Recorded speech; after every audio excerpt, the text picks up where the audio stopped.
then my friend Melina did my prosthetics, and yeah, I'm very, very excited, and I love it.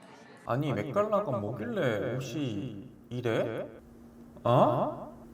어? 여러분 안녕하세요, 헌터입니다. 5월 첫째 주 패션계에서 가장 핫했던 소식은 맥갈라였죠. 이번 맥갈라에는 제니씨와 채소라씨 그리고 배우 송혜교씨가 참가를 했고, 한국인들이 3명이나 나와서 저는 더 좀 뜻깊게 관심있게 본 것 같고요.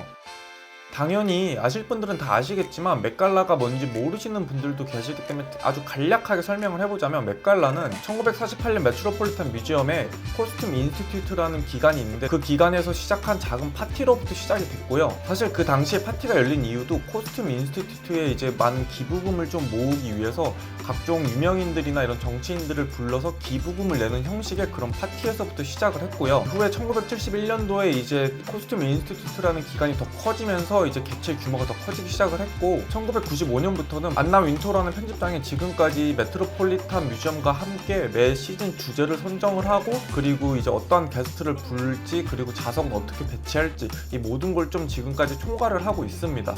그래서 이게 사실 제일 핫한 유명인들, 연예인들이 와가지고 특이한 옷을 입고 그냥 파티를 즐기는, 여기서 끝나는 게 아니라, 이 맥갈라에 가려면 그냥 갈 수 있는 게 아니라 초대장을 받아야 되는데, 이 초대장을 받는다고 해도 그냥 갈 수 있는 게 아니라요, 티켓 값을 지불을 해야 됩니다. 2022년보다 2023년도에 티켓 값이 더 올랐다고 들었는데, 그 티켓 값이 1인당 5만 불이었다고 하고요. 하나로 한 그럼 6천만 원, 6,500만 원 정도 될 것 같아요. 그리고 이번 시즌 같은 경우에는 맥갈라 기부금을 통해서 한 150억 원 정도가 모였다고 하네요. 이번 2023년 맥갈라 같은 경우에는 주제가 칼 라거펠트 미선이었고요. 이제 안나 윈토와 편집장이 칼 라거펠트랑 되게 인연이 깊고 서로 이제 되게 싸운 시간이 길기 때문에 안나 윈토 입장에서는 전설적인 디자이너를 좀 추모하기 위한 그러한 자리를 마련한 게 아닌가 싶기도 하고요. 따라서 이번 맥갈라의 옷들을 보면은 칼 라거펠트가 몸담았던 샤넬이라든가 펜디, 옛날 디자인들을 많이 복각을 해서 다양한 브랜드와 디자이너들이 새롭게 좀 옷을 만들어냈고요. 그리고 칼 라거펠트와 인연이 깊었었던 이제 샤넬의 예전 뮤즈들이나 모델들도 대거 참여를 하면서 약간 그때의 회상을 떠올릴 수 있는 그러한 장면들이 많이 나왔습니다.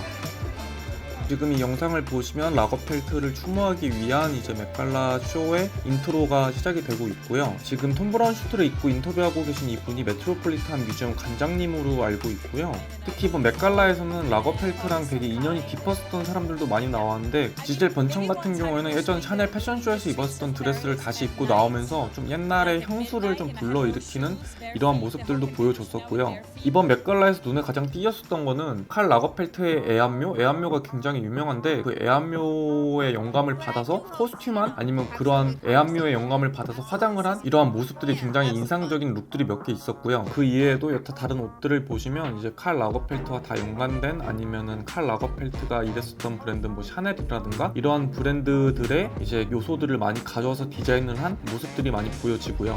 그냥 제 개인적인 느낌으로 이번 연도 가장 이뻤었던 룩은 앤 해서웨이가 입은 베르사체 옷인 것 같고, 베르사체가 예전만은 못한다 해도 사실 맥갈라에서 꾸준하게 나오는 옷들 중에 이쁜 옷들을 보면 베르사체인 게 진짜 많고, 사실 작년 시즌에 블레이크 라이블리가 입었던 옷도 베르사체에서 만든 건데, 이게 지금 자유의 여신상을 좀 형상화한, 원래 자유의 여신상이 홍동색이었는데 이제 이게 바닷바람을 맞으면서 지금의 녹색 형태로 바뀐 거거든요. 즉 그러한 모습의 변천 과정을 드레스 안에 담아낸 베르사체가 제일 이뻤었는데, 이번 시즌에도 물론 개개인 차가 있겠지만 전 개인적으로 베르사체가 제일 이뻤다 이렇게 생각을 하고요. 그럼 취지도 좋고 다 좋은데 왜 간혹 맥갈라에서는 말도 안 되는 이상한 옷들이 나올까? 거기에 대해서 제 개인적으로 좀 궁금함이 항상 있었는데, 지금 와서 생각해보면 제 개인적인 답은, 물론 이 파티에 참여하는 셀럽이나 이 파티에 이제 셀럽들이 입고 간 옷을 만드는 브랜드나 디자이너들은 각자 좋은 취지로 참여를 하는 거겠지만, 그 이외에도 매스컴에 노출되는 게 너무 파격적으로 크기 때문에, 따라서 간혹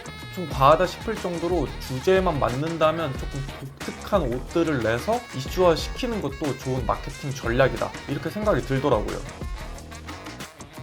근데 사실 이런 화려한 쇼들을 보면은 뒤에서는 항상 묵묵히 고생하는 사람들이 있거든요. 저도 작년 2022년에 톰 브라운에서 아텔리에 어시스턴트로 일을 하면서 패션쇼랑 맥갈라를 동시에 준비했던 적이 있었는데, 보통 옷의 큰 형태나 어떠한 특정한 요소들은 공장에 맡기거나, 아니면 톰 브라운 같은 경우는 일본에서 봉제사들 한 2~3명 정도 데려오거든요. 그래서 그 기간 동안만 이제 봉제사들이 어떠한 특정한 옷들을 만들어 주시는데, 사람의 손이 들어가서 완성시켜야 되는 부분들이 항상 있기 때문에, 그러한 부분들을 좀 완성시키기 위해서 이제 저나 다른 부서의 사람들도 본인의 일을 빨리 끝내고 와서 뭐 밤 10시까지 같이 작업도 하고 아니면 주말 토일에도 출근을 해서 옷을 완성시키기 위해서 엄청나게 많은 노력과 시간이 들어가거든요. 그래서 작년에 제가 통보에서 같이 제작에 참여했었던 옷이 조던 로스라고 뉴욕 브로드웨이, 그러니까 뮤지컬 프로듀서를 담당하시는 분의 옷을 만들었었고요.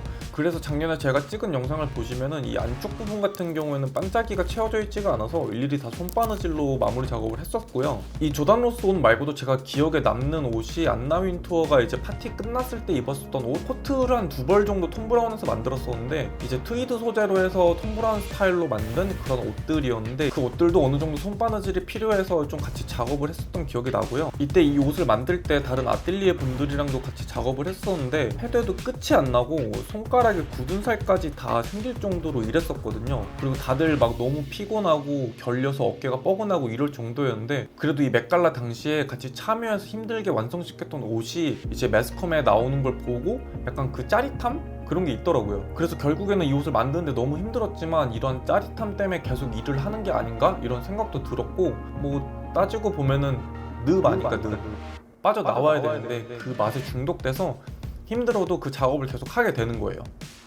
제가 봤을 땐 사실 맥갈라가 되게 오래된 패션 행사 중에 하나인데 10년 전까지만 해도 한국에서는 이렇게까지 좀 주목되지는 못했었던 기억이 전 나거든요. 물론 패션을 좋아하시거나 이제 뭐 패션 관련된 뭐 보그나 이런 쪽에 일하시는 분들은 당연히 아시겠지만 일반인들한테까지 누가 뭘 입었다 이렇게 소개된 적은 크게 없었던 것 같은데 이제 제가 뉴욕 온 지 벌써 5년 정도가 넘었는데 5년 전까지만 해도 한국이란 나라가 이렇게 파워풀하진 않았거든요. 근데 이제 BTS의 등장이나 아니면은 이제 넷플릭스에서 한국 드라마들을 방영을 하면서 한국의 문화가 엄청나게 퍼져나가면서 결국에는 한국이라는 브랜드 파워도 엄청나게 올라갔다는 거를 저는 한 5년 만에 엄청 느끼고 있고요. 따라서 이제 한국의 연예인, 배우, 모델, 가수분들이 맥갈라에 이렇게 매년 초청을 받아서 좀 다양한 브랜드의 옷을 입고 또 이러한 모습을 보여주니까 저는 개인적으로 안 그래도 봤던 맥갈라인데 더 재밌게 볼 수 있는 그리고 더 많은 한국인들이 즐길 수 있는 맥갈라가 됐다라고 개인적으로 생각을 하고요. 그래서 아무튼 결론은 맥갈라는 메트로폴리탄 뮤지엄 안에 있는 코스튬 인스티튜트라는 기관의 기부금을 모으기 위해서 열리는 행사이고 그 옷을 만들기 위해 뒤에서 고생하는 사람들은 정말 뼈가 깎일 정도로 고생을 한다. 이게 제 결론입니다. 오늘의 영상이 좋으셨다면 좋아요와 구독 한 번만 부탁드립니다. 감사합니다.